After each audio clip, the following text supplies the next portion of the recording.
3 گھنٹے کا فنکشن تھا، اس کے بعد ہم دلہن کو لے کر گھر لوٹ آئے۔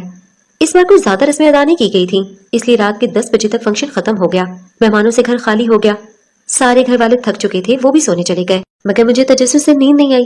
میں جاگتی رہی کہ آخر رات کو ایسا کیا ہوتا ہے کہ راتوں رات ہی دلہن غائب ہو جاتی ہے۔ میں رات کو کئی بار چچا کے کمرے کے چکر لگائی، مگر مکمل خاموشی تھی۔ رات کے تقریباً 1 بجے گھر میں شور سے میری آنکھ کھلی تو کمرے میں کوئی بھی نہیں تھا۔ میں نے باہر جا کر دیکھا تو سارے گھر والے چچا کے کمرے کے باہر جمع تھے۔ اندر سے دلہن کی چیخوں کی آوازیں آ رہی تھیں۔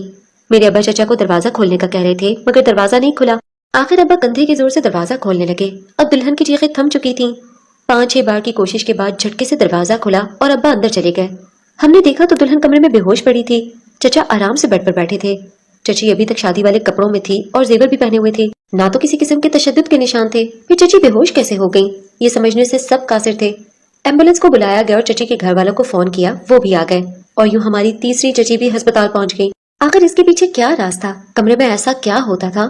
کیوں ہر آنے والی دلہن ہسپتال پہنچ جاتی تھی؟ میں نے یہ سوال کئی بار اماں سے بھی پوچھا، مگر اماں نے ہر بار مجھے آنکھیں دکھا کر چپ کروا دیا۔ مگر میں جانتی تھی کہ انہیں بھی نہیں پتا کہ اس کے پیچھے کیا وجہ ہے۔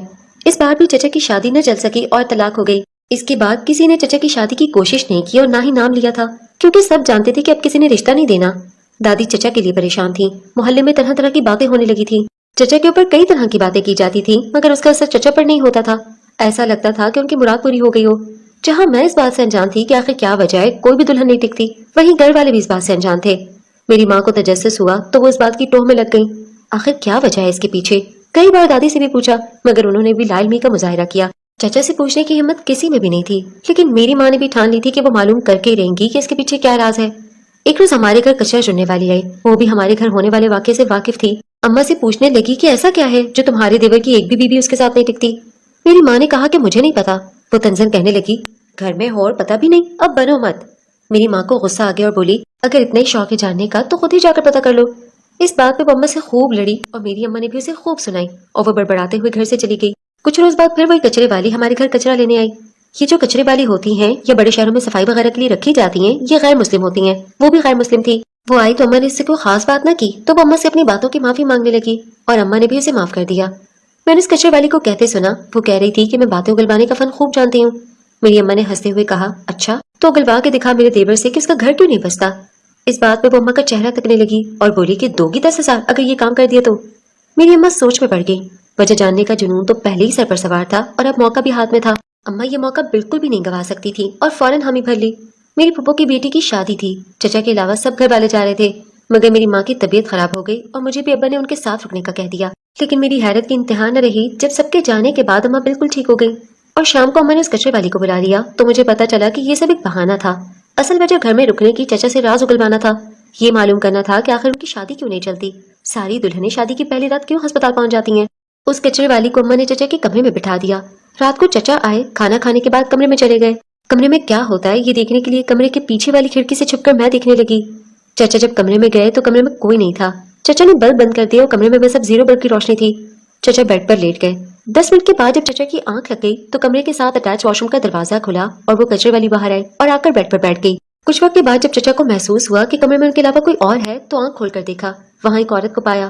چچا یہ دیکھ کر اچھل کر اس کچرے والی کے پاس آئے اور اس کا گلا دبوچ لیا، لیکن وہ عورت مضبوط اعصاب کی مالک تھی، وہ بالکل بھی نہ چیخی نہ ہی ڈری۔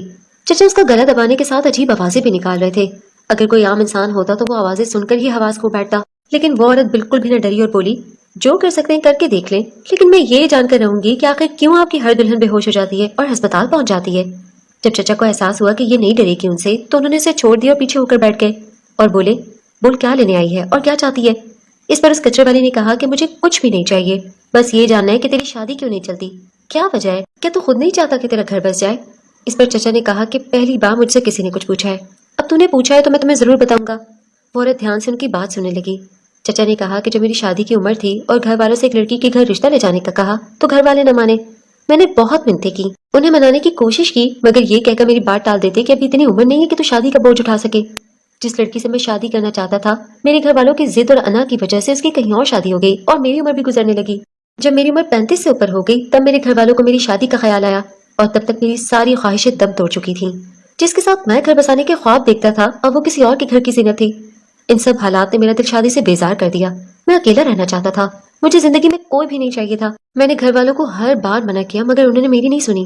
پہلی شادی کروائی اور میں نے اسی دن دلہن کو ڈرایا اور میری پہلی شادی ختم ہو گئی. مجھے لگا میرے گھر والے اس کے بعد میری شادی نہیں کروائیں گے مگر انہوں نے مجھے تنگ کرنے کی ٹھان رکھی تھی. ہر بار میری شادی کی ضد پکڑ لیتے. میرے منع کرنے کے باوجود میری شادی پہ شادی کرواتے رہے اور میں اسی طریقے سے ہر دلہن کو ڈرا کر اپنی شادی ختم کرتا گیا کیونکہ میں نہیں چاہتا تھا کہ میری وجہ سے کسی کی زندگی خراب ہو یا کوئی لڑکی میرے ساتھ رہ کر اپنی خواہشوں کا گلا گھونٹ دے. یہ ساری باتیں بتاتے ہوئے چچا افسردہ ہو گئے اور میں کھڑکی سے ہٹ گئی. اس خیال میں گم اپنے کمرے کی طرف بڑھنے لگی کہ اگر گھر والے چچا کی شادی ان کی پسند کی جگہ کروا دیتے اور اگر نہیں کروائی تو وقت پہ شادی کروا دیتے تو آج ان کا گھر بھی بس چکا ہوتا. مگر گھر والوں کی ضد کی وجہ سے چچا نے اپنی زندگی کے خوبصورت دن اکیلے گزار دیے اور جب وہ تنہائی کے عادی ہو گئے تو یہ لوگ ان کی زندگی میں کسی اور کو لا کر ان پر ظلم کرنا چاہتے تھے. پہلے مجھے چچا ظالم لگتے تھے مگر اب مجھے گھر والے ظالم لگ رہے تھے جنہوں نے چچا کی خوشیاں اپنی انا کی بھیڑ چڑھا دی اور انہیں اس بات کا احساس تک نہ تھا. نہ ہی کبھی چچا کی کسی خواہش کا احترام کیا. بس اپنے فیصلے ان پر تھوپتے گئے. کاش کے گھر کے بڑے چھوٹوں کو سمجھے.